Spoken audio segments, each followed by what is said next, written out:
El día no restituido. Un cuento de Giovanni Papini. Conozco muchas viejas y hermosas princesas, pero solamente aquellas que son tan pobres y que apenas tienen una pequeña sirvienta vestida de negro y que están reducidas a vivir en alguna degradada villa toscana, una de esas escondidas villas donde dos cipreses polvorientos montan guardia junto a un portal de rejas murado. Si encuentran alguna en el salón de una condesa viuda y fuera de moda, llámenla Alteza y háblenle en francés. Ese francés internacional, clásico, incoloro, que pueden aprender en los Contes Moreau del abate Marmontel, el francés, en fin, de las gentes de calidad. Mis princesas responderán casi siempre, y luego que hayan penetrado en sus pobres almas, pequeñas y llenas de polvo y de quincallería, como oratorios de fines del siglo XVII, se darán cuenta de que la vida puede ser aceptada y que nuestra madre no ha sido tan necia como parecía poniéndonos en el mundo. ¿Qué secretos extraordinarios me han susurrado mis hermosas y viejas princesas? Ellas adoran los polvos faciales, pero quizá todavía más la conversación. Y aunque todas sean alemanas, una sola es rusa, pero por azar. Su delicioso francés, Ancien Régime, algunas veces me regala emociones de ningún modo ordinarias. Y en ciertos momentos mi corazón se conmueve y siento casi ganas, lo confieso, de llorar como un estúpido enamorado. Una noche, no demasiado tarde, en el salón de una villa toscana, sentado sobre un sillón de estilo imperio ante la mesa donde me habían ofrecido un té excesivamente aguado, yo callaba junto a la más vieja y la más bella de mis princesas. Vestida de negro, su rostro estaba rodeado de un velo negro y sus cabellos, que yo sabía blancos y siempre algo rizados, se hallaban cubiertos por un sombrero negro. Parecía que a su alrededor flotase como una aureola de oscuridad. Esto me agradaba y me esforzaba en creer que aquella mujer fuera solamente una aparición provocada por mi voluntad. El hecho no era difícil porque la habitación se hallaba casi en tinieblas y la única vela encendida iluminaba única y débilmente su rostro empolvado. Todo el resto se confundía con la oscuridad, de modo que yo podía creer que tenía ante mí solamente una cabeza pénsil, una cabeza separada del cuerpo y suspendida cerca de mí a 1 metro del pavimento. Pero la princesa comenzó a hablar y toda otra fantasía era imposible en ese momento. Escuche entonces, señor, me decía, lo que me sucedió hace 40 años, cuando era todavía bastante joven para tener el derecho de parecer loca. Y continuó con su grácil voz narrándome una de sus innumerables historias de amor. Un general francés se había dedicado a ser actor por amor a ella y había sido asesinado de noche por un payaso borracho. Pero ya conocía yo ese estilo suyo de imaginación y quería otra cosa mucho más extraña, más lejana, más inverosímil. La princesa quiso ser gentil hasta el final. «Me obliga usted», dijo, «a narrarle el último secreto que me queda y que ha permanecido siempre secreto, justamente porque es más inverosímil que todos los otros.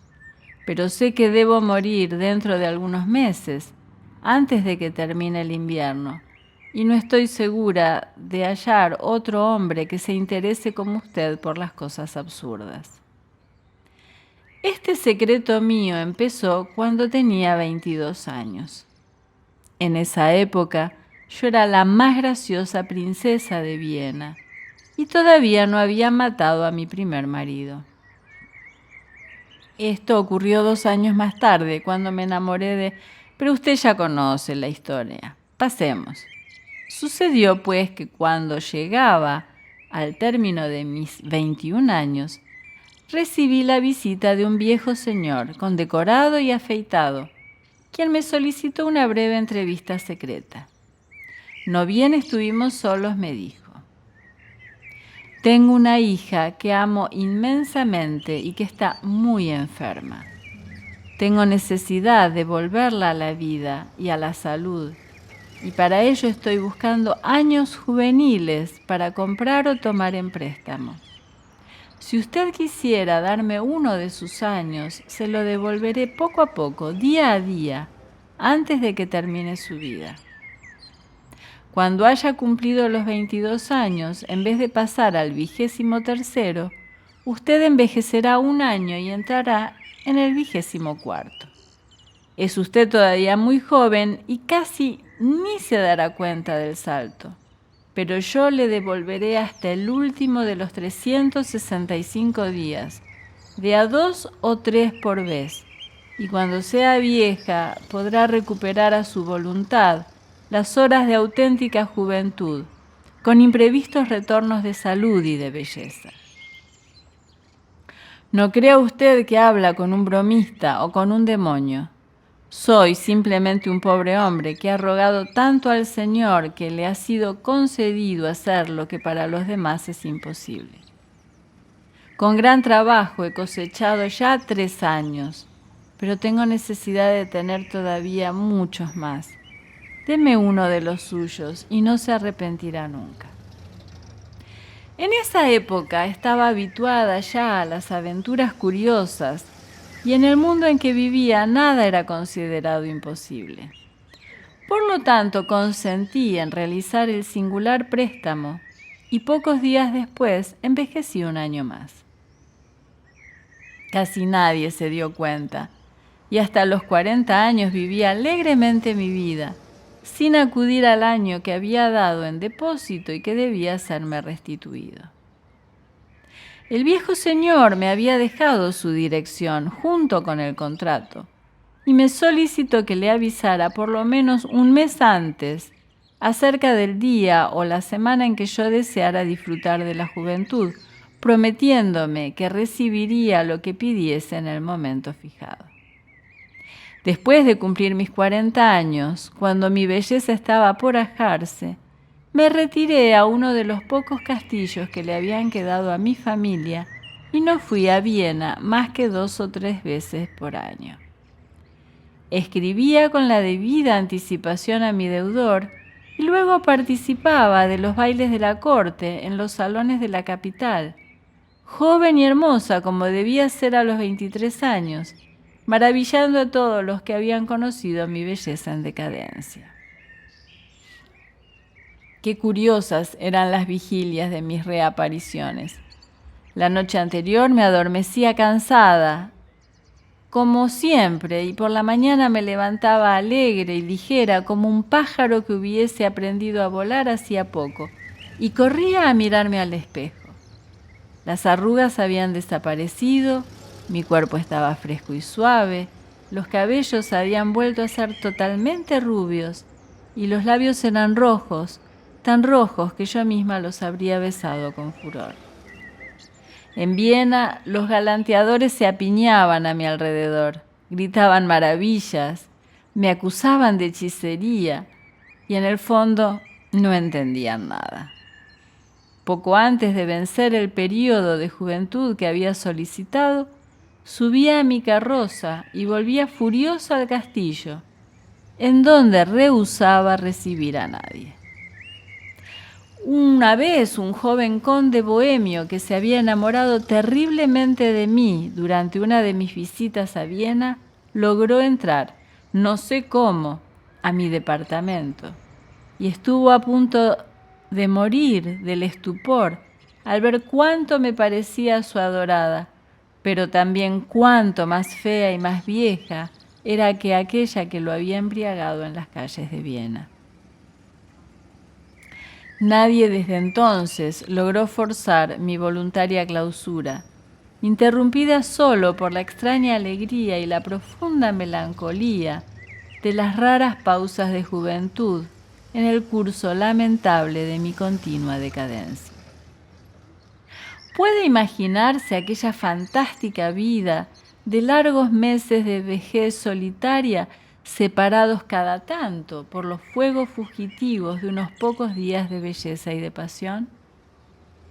Al principio esos 365 días me parecían inagotables y no imaginaba que pudieran terminar alguna vez.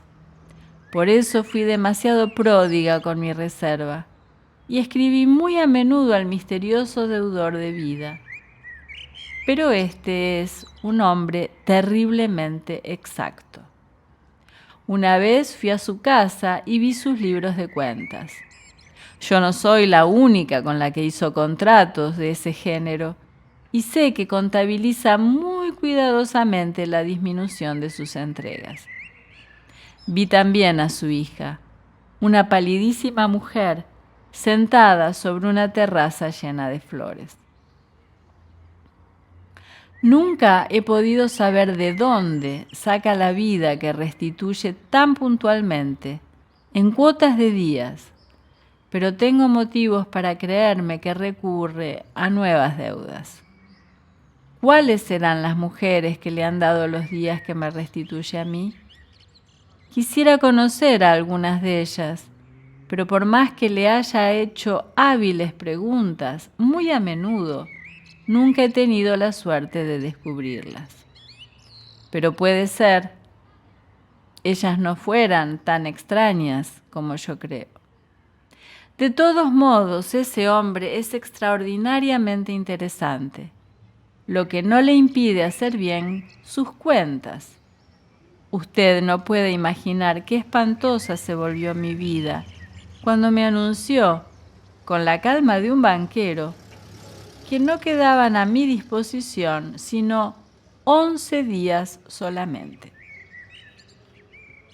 Durante todo ese año no le escribí y por un momento tuve la tentación de regalárselos y de no atormentarme más. Comprende usted la razón, ¿no es cierto? Cada vez que yo me volvía joven, el momento del despertar era siempre más doloroso, porque la diferencia entre mi estado normal y mis 23 años se hacía con la edad mucho más grande.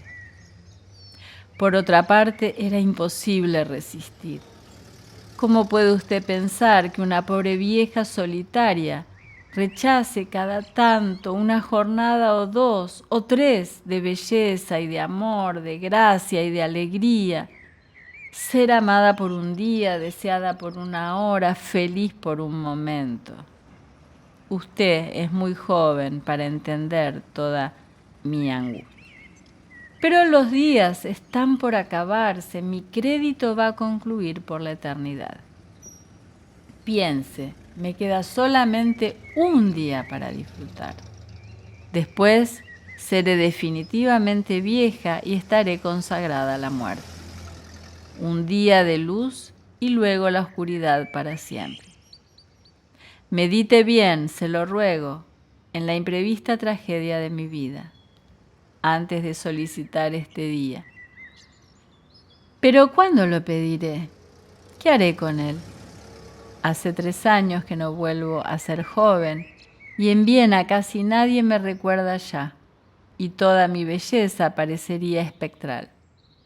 Y sin embargo, siento necesidad de un amante sin escrúpulos y lleno de fuego. Tengo necesidad de que todo mi cuerpo sea acariciado una vez más. Esta cara rugosa se volverá de nuevo fresca y rosada, y mis labios darán por la última vez la voluptuosidad. Pobres labios, blancos y agrietados, todavía quieren ser por un día más rojos y cálidos, por un solo día, por un último amante, para una última boca. Pero no llego a decidirme. No tengo el valor para gastar la última monedita de verdadera vida que me queda y no sé cómo hacerlo y tengo un loco deseo de gastarla. pobre y querida princesa. Unos momentos antes había levantado su velo y las lágrimas abrieron surcos sutiles en el polvo del rostro. En ese momento los sollozos, aunque aristocráticamente contenidos, le impidieron continuar. Experimenté entonces un gran deseo de consolar a toda costa a la deliciosa vieja y caí a sus pies, al pie de una princesa arrugada y vestida de negro. Y le dije que la hubiera amado más que cualquier caballero loco, y le rogué, con las más dulces palabras, que me concediera a mí solo, el último día de su bella juventud. No recuerdo precisamente todo lo que le dije, pero mi actitud y mis palabras la conmovieron profundamente, y me prometió, con algunas frases algo teatrales, que sería su último amante durante un solo día dentro de un mes. Me dio una cita para cierta fecha en la misma villa y me despedí muy perturbado, luego de haberle besado las magras y blancas manos. Mientras regresaba a la ciudad, ya de noche, la luna, no totalmente llena, me miraba insistentemente con aire piadoso.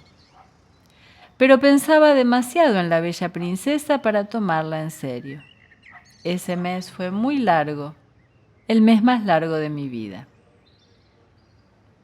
Había prometido a mi futura amante que no la volvería a ver hasta el día fijado, y mantuve mi galante compromiso. A pesar de todo, el día llegó, y fue el más largo de aquel larguísimo mes. Pero llegó también la noche, y luego de haberme elegantemente vestido, fui hacia la villa con el corazón estremecido y el paso inseguro. Vi desde lejos las ventanas iluminadas, como no las había visto nunca, y al acercarme hallé la puerta de hierro abierta y el balcón lleno de flores. Entré en la residencia y fui introducido en un salón donde ardían todas las antorchas de 2 fantásticas arañas. Me dijeron que esperara, y esperé. Nadie venía. Toda la casa estaba silenciosa. Las luces ardían y las flores perfumaban para la soledad. Después de una hora de agitada expectativa, no pude contenerme y pasé al comedor. Sobre la mesa estaban preparados 2 cubiertos y flores y frutas en gran cantidad.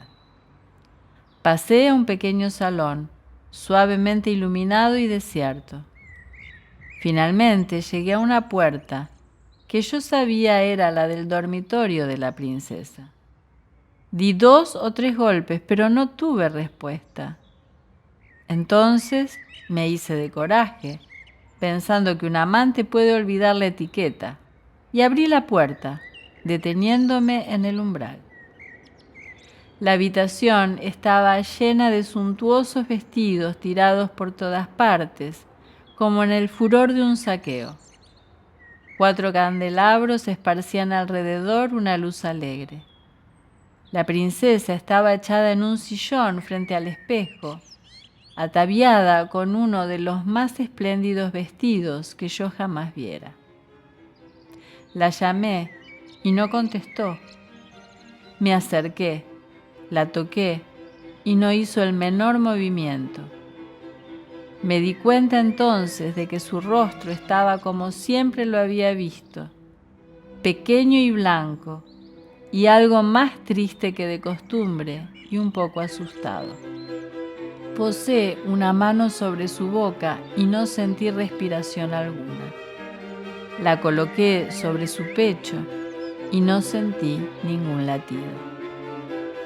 La pobre princesa estaba muerta. Había muerto dulcemente de improviso mientras acechaba ante el espejo el retorno de su belleza. Una carta que hallé en el piso junto a ella me explicó el misterio de su inesperado fin. Contenía unas pocas líneas de escritura vertical y marcial y decía: Gentil princesa, me duele sinceramente no poder restituirle el último día de juventud que le debo. No logro ya encontrar mujeres lo suficientemente inteligentes para creer en mi increíble promesa y mi hija se halla en peligro. Realizaré todavía nuevas tentativas y le comunicaré los resultados, porque es mi más vivo deseo satisfacerla hasta lo último. Considéreme, ilustre princesa, su devotísimo.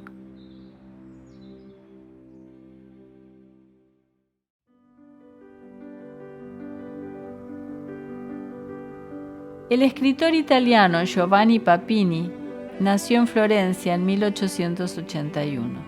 Nacido en una familia de condiciones humildes y de formación autodidacta, fue desde muy joven un infatigable lector de libros de todo género y gran visitante de las bibliotecas públicas, donde pudo saciar sus deseos de conocimiento. Obtuvo el título de maestro y trabajó como bibliotecario en el Museo de Antropología de Florencia. Pero a partir de 1903, que fue el año en que fundó la revista Leonardo, se volcó con gran entusiasmo en el periodismo. Entonces comenzó su trayectoria de escritor y lo hizo con historias cortas como El crepúsculo de los filósofos de 1906, en la que critica la filosofía de Kant, de Hegel o Schopenhauer y proclama la muerte de los pensadores. O El trágico cotidiano o El piloto ciego de 1907, donde deja entrever rasgos del futurismo y el modernismo.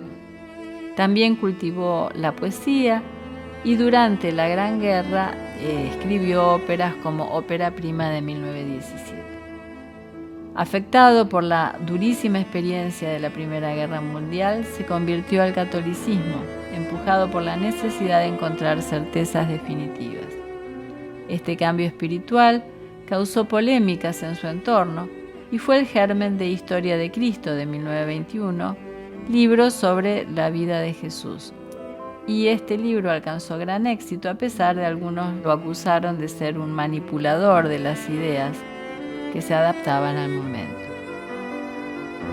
En esta misma línea, caracterizada por esta heterodoxia que irritaba tanto a los creyentes como a los ateos, escribió San Agustín en 1929, El Diablo en 1943, Cartas del Papa Celestino VI a los hombres de 1946 y sobre todo Juicio Universal, en el que trabajó casi toda su vida y que se publicó póstumamente.